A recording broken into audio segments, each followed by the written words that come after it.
Well, Christmas is a time for family, and some families are bigger than others. In one remote town, an 86-year-old man will be busy sending his love to more than 100 grandchildren and great-grandchildren.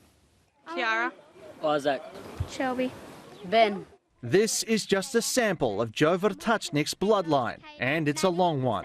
Kaya, Isaiah, Tamia, Macy, Destiny, Kristen. I love it because they all love me. I love all of them. They keep me under control. They tell me not to smoke, not to drink, or not to do this.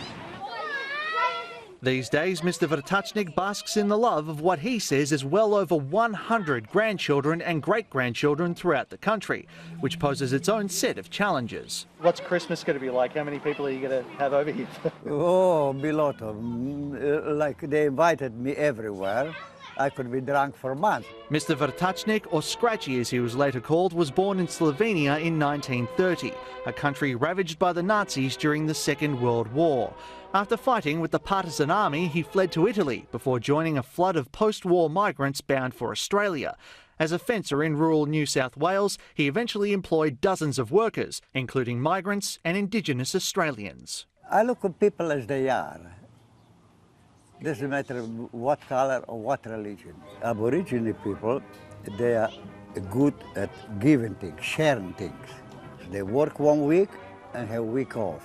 Them blokes who work, they share with people around. And then another people go to work and they share with people. In 1950, he met Joyce Morris, an Aboriginal woman he married and had 4 children with at a time when racism was rampant. She was a very pretty girl. In them days, Aboriginal girls couldn't go in a pub.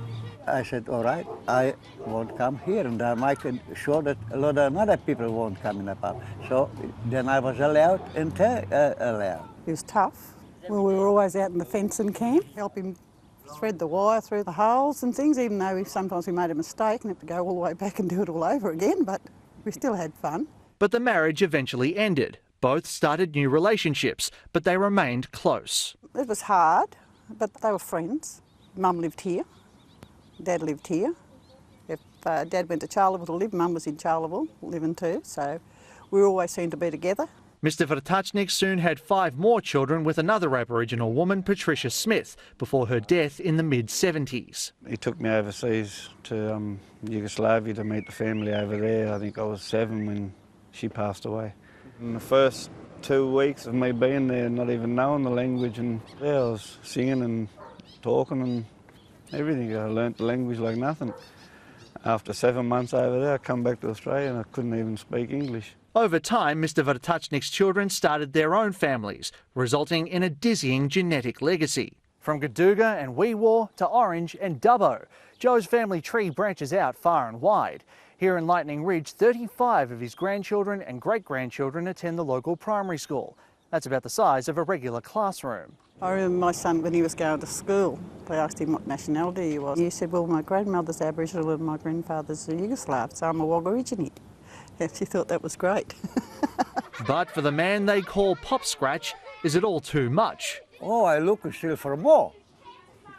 Well, you want more grandchildren? Oh, yeah, let him go. You know, they're nice kids, all of them. We are Pop Scratch! Manny Tsigas, SBS World News.